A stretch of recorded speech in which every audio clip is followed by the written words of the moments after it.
Professor Schulte, thank you for that engaging speech. Now, moving on to the second opposition speaker, we have Florian Eblenkamp. Florian is the policy advocate for the International Campaign Against Nuclear Weapons, a Nobel Prize-winning group, and has contributed significantly in this domain for a while. Florian, you have the ears of the House.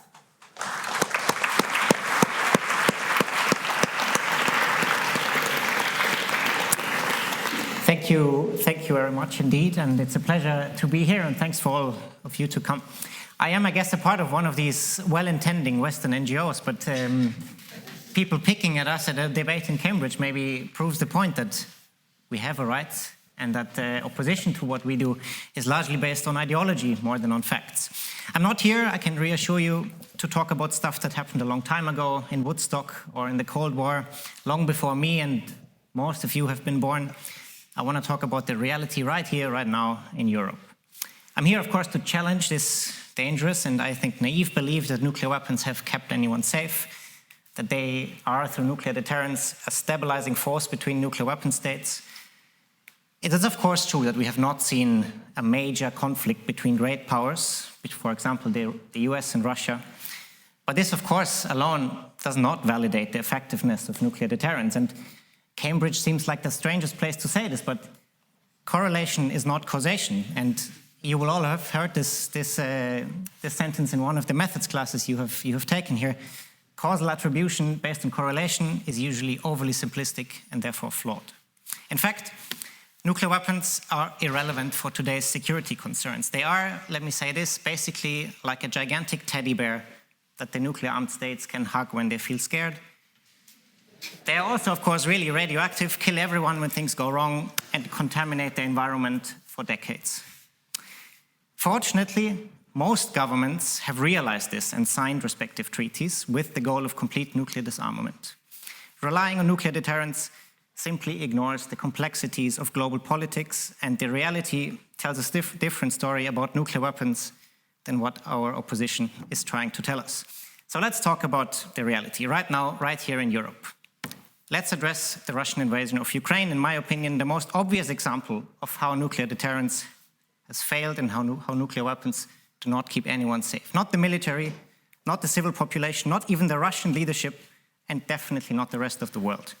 Nuclear weapons are used to intimidate and blackmail other states not to help Ukraine in order to facilitate war, not to facilitate peace. Some say that Ukraine would have avoided this invasion if it had kept the Soviet nukes on its territory. I think that's not true. The foundation of the modern Ukrainian state was conditional precisely on removing these warheads, and certainly a nuclear confrontation with the largest nuclear arsenal in the world would not have contributed to national Ukrainian, regional, or let alone global security. The problem in this scenario is of course, not that Ukraine agreed to remove these nukes from its territory, but that Russia got to keep them. Nuclear weapons create danger, not safety. We all remember when Putin started this invasion, he threatened to use nuclear weapons against anyone interfering, as we just heard. Nuclear weapons were used for what they are meant, to mass murder civilians. Putin wanted to shield the invasion against emotion, wanted to shield the invasion with nukes and create safety for his soldiers. And I guess we all agree that serving as strong evidence against the motion debated here today, these nuclear threats were not successful. Ukraine is not defeated. Military aid is flowing into the country to a large degree from other nuclear weapon states, such as the UK. The Russian army is exposed as weak, unprofessional, and unprotected. Give me a sec, I'll get to that point. So if this proposed motion were true, let me ask you, why not send nuclear weapons to Ukraine now? Wouldn't that make you feel safer? No? Maybe then you have learned from the Russians. Turns out Russian nuclear weapons don't even keep Russia safe. In self-defense, Ukraine has targeted the Russian army, including on Russian territory. Several strikes on military bases in the regions bordering Ukraine exposed the army to attacks from a foreign army. Yes, go ahead. Don't you think, though, that if Russia didn't have nuclear weapons, there'd be quite possibly the NATO forces would be engaging in a land war inside Russia right now. Speculation. So my point is, if not to prevent a foreign army from bombing your own army, then what is nuclear deterrence actually good for? Where is this global safety, allegedly, from these weapons if they don't even protect your own soldiers? There's a second argument to learn about the fallacy of nuclear deterrence in this context. Proponents of nuclear weapons, such as the British government, have presented two inherently illogical arguments. So on the one hand, they dismiss the Russian threats. They say they are not deterred by these actions. They keep supplying weapons to Ukraine and maintain that these weapons deliveries do not heighten the chances of nuclear war with Russia. On the other hand, they insist that Russia, in turn, will be deterred by our own nuclear deterrent, and therefore we need to modernize and maintain the British nuclear arsenal. So they tell us simultaneously to not believe Putin's threats, to not let him deter us in helping Ukraine, and also to maintain and strengthen our own nuclear deterrence. Go ahead.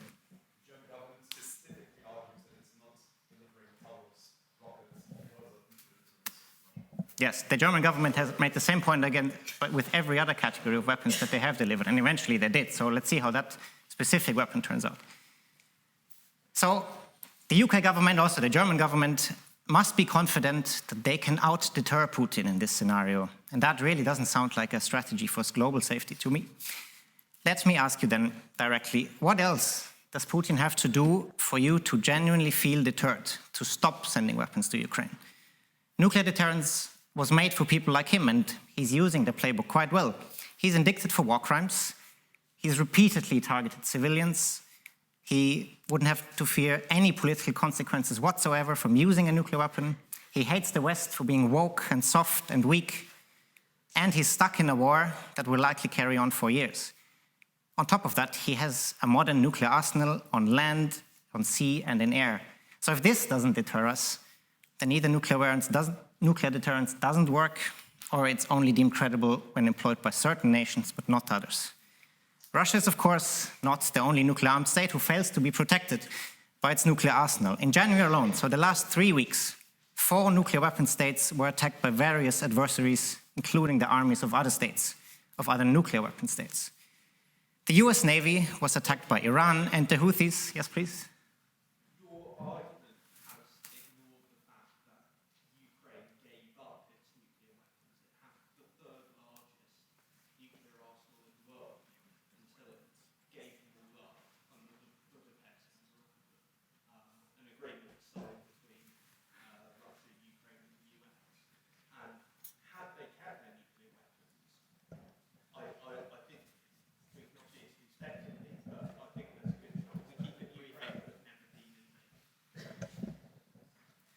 Was this a question, or? You've ignored the fact that Ukraine used to have nuclear weapons and then it gave up. Okay. If you watch the video, then maybe you find the spot where I said exactly that the foundation of the Ukrainian state was conditional on giving this up. So it was never an option, apart from the fact that, of course, the control of these weapons remained in Moscow. So in January alone, 4 nuclear weapon states have been attacked despite having nuclear weapons. The US Navy by Iran and the Houthis, Israel repeatedly from Hamas and Hezbollah, Pakistan saw Iranian missiles rain down in its province of Balochistan, and of course Russia, as I mentioned, in Ukraine, in the region bordering Ukraine in Belgorod, and even in the suburbs of Moscow and St. Petersburg. So the absence of war between the US and Russia is absolutely no proof for the stabilizing force of nuclear weapons. Rather, my point is that these events in the last couple of weeks provide enough evidence for the opposite. Nuclear weapons have not kept the world safe. The UK, as we have heard, has witnessed a similar situation in the Falkland Islands when the Argentinian army was definitely not deterred by the British nuclear weapons, and it required a conventional, not a nuclear response by the UK government to retake control. So again, how have nuclear weapons actually contributed to anyone's safety in this situation?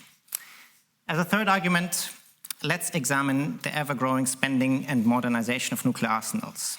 The motion debated here today postulates that nuclear weapons have made the world safer. Why then, let me ask, Do all 9 nuclear weapon states modernize their arsenals heavily and consistently? $80 billion were spent on modernizing nuclear weapons in 2021, and another $83 billion were spent on modernizing nuclear weapons in 2022. In other words, dumping $80 billion on one single category of weapons has not fulfilled this alleged purpose of creating safety. Where was the added security from the first chunk? Does anyone here feel safer now than they did a couple of years ago? Now, we've also heard from Sarah, I believe, that the Falkland War and, of course, the Middle East War and even Ukraine and, of course, the proxy wars in the Cold War, that's still better than World War III, you might think. And therefore, nuclear weapons have a legitimate place in global security. It's...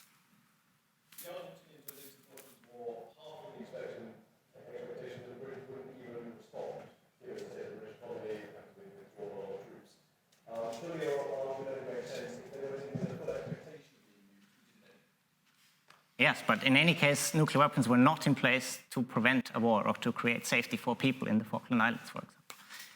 So, if you say all these small wars in the Cold War, in Afghanistan, even the Falklands, even Ukraine, that's still better than World War III, you might have a point to say, okay, nuclear weapons have a place in global security.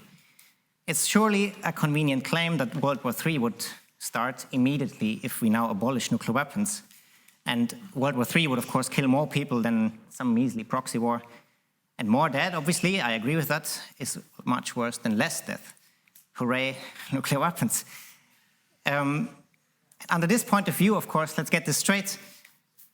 Humans in faraway, less privileged lands are deemed worthless and are getting sacrificed for the facade of security for those with nukes.